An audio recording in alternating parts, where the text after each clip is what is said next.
Wabarakatuh. Nama saya Septiana, NPM 19160098.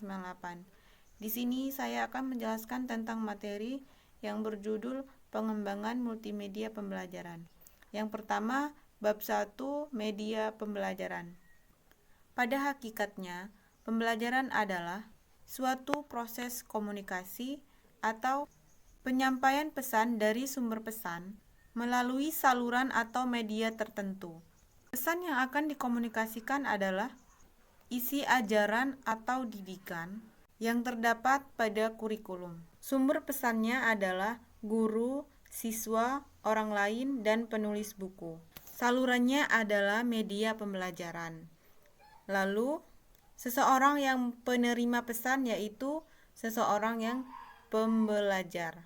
Selanjutnya, media dalam bahasa Arab yaitu perantara atau pengantar pesan. Pada pengertian lain, media adalah segala sesuatu yang dapat digunakan untuk menyampaikan pesan, baik dari pengirim ataupun penerima pesan. Menurut Prawiradilaga pada tahun 2008, ada beberapa banyak sekali menurut teori-teori dalam media pembelajaran, diantaranya yaitu Gagne pada tahun 1992.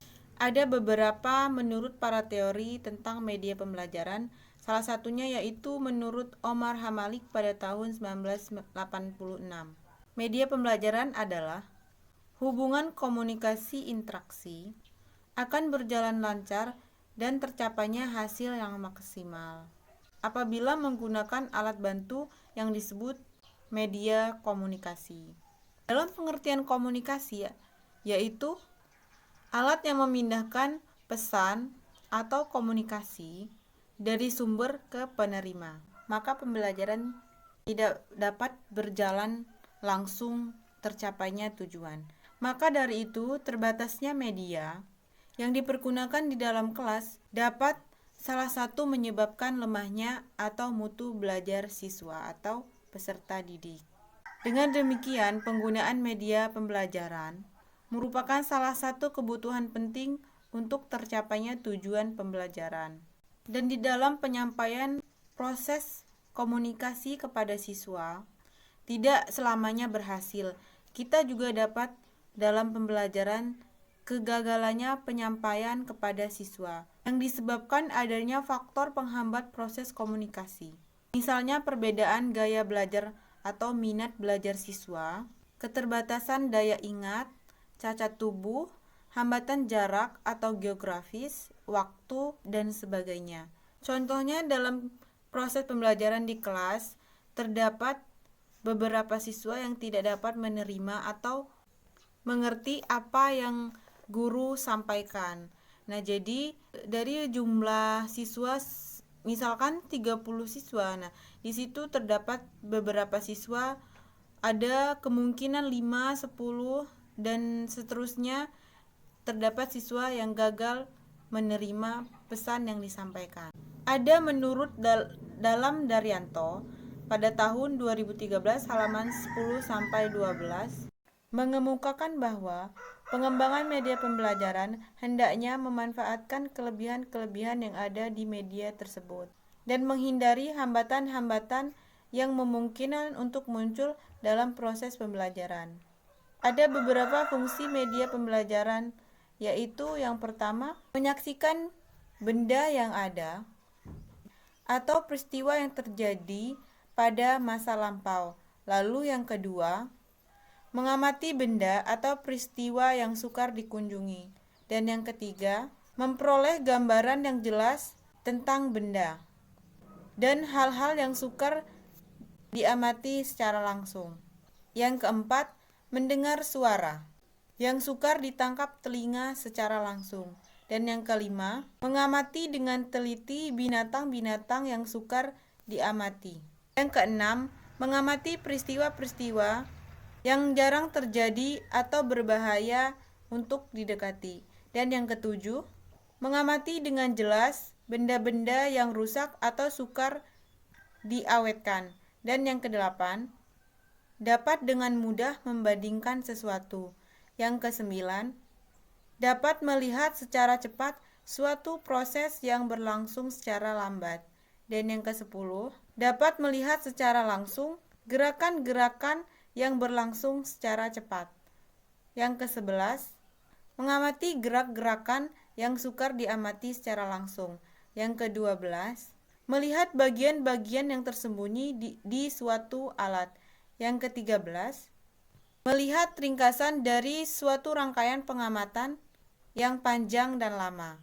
Yang ke-14, dapat menjangkau audien yang jumlahnya dan mengamati suatu objek secara serempak.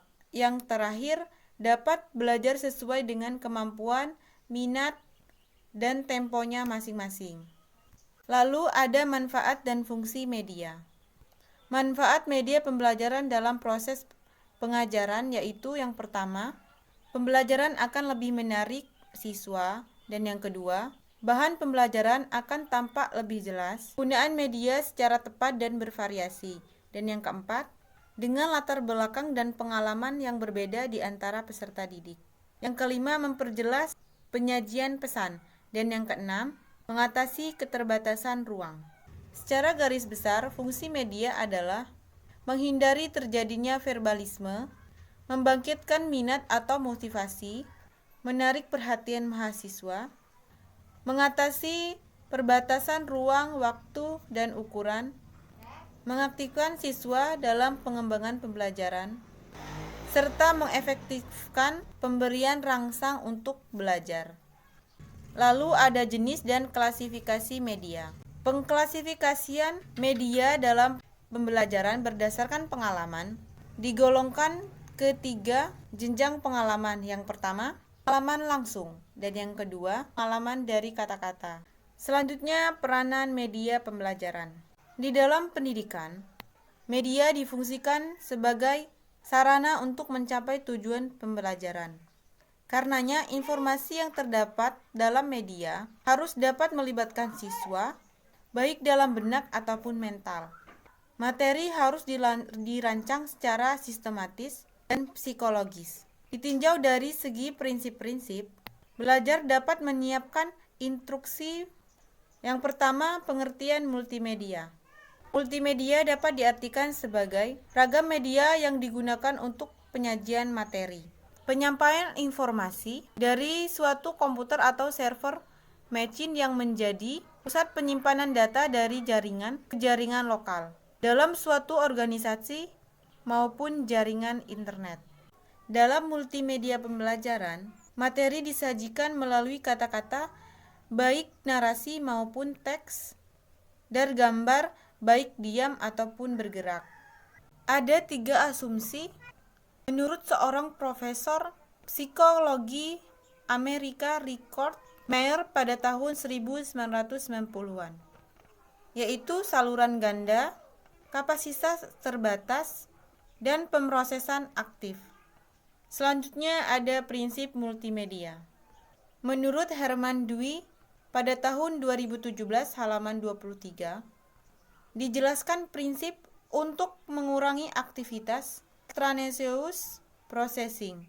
Yang pertama, mengurangi pemrosesan tidak relevan, yaitu contiguity, coherence, signaling, dan redundancy, dan mengelola prosesan penting. Yang pertama, segmenting, pre-training, dan modality.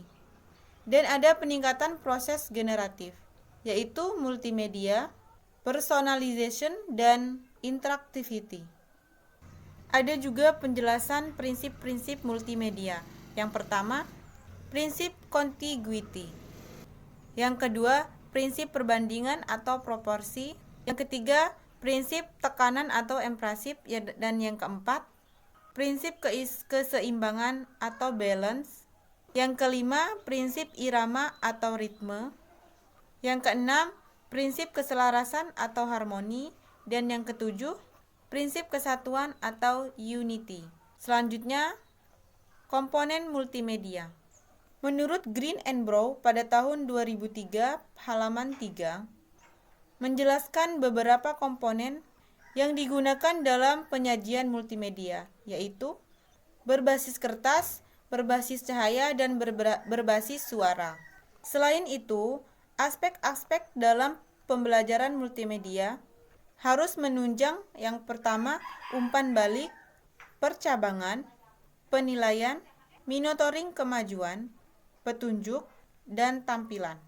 Selanjutnya bab 3, cara pengembangan multimedia.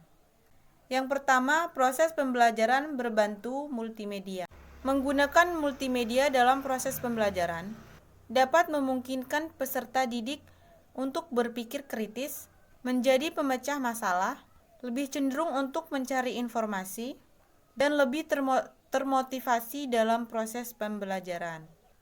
Selanjutnya, tahapan dan prosedur pengembangan. Pengembangan suatu software. Selanjutnya, tahapan dan prosedur pengembangan. Pengembangan suatu software tergantung kepada tujuan, keperluan, dan berbagai faktor lain yang berkaitan erat dengan pembuatan software.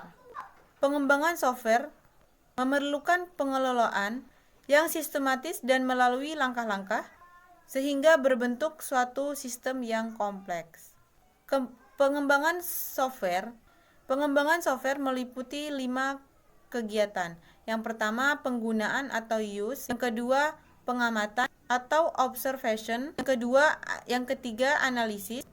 Jadi ada 5 pengembangan software multimedia di dalam pendidikan. Yang pertama, fase analisis, fase desain, fase pengembangan, fase implementasi, dan fase penilaian. Lalu ada model pengembangan multimedia pembelajaran interaktif. Model pengembangan adalah langkah sistematis dalam pembuatan program multimedia pembelajaran interaktif atau MPI. Ada beberapa model yang sering dipakai oleh MPI. Yang pertama, model APET. Yang kedua, model ADDIE. Yang ketiga, model Alesi-Trolip. Yang keempat, model Lee. Dan yang terakhir, model Evers and Baron. Sekian presentasi dari saya akhiri. Wassalamualaikum warahmatullahi wabarakatuh.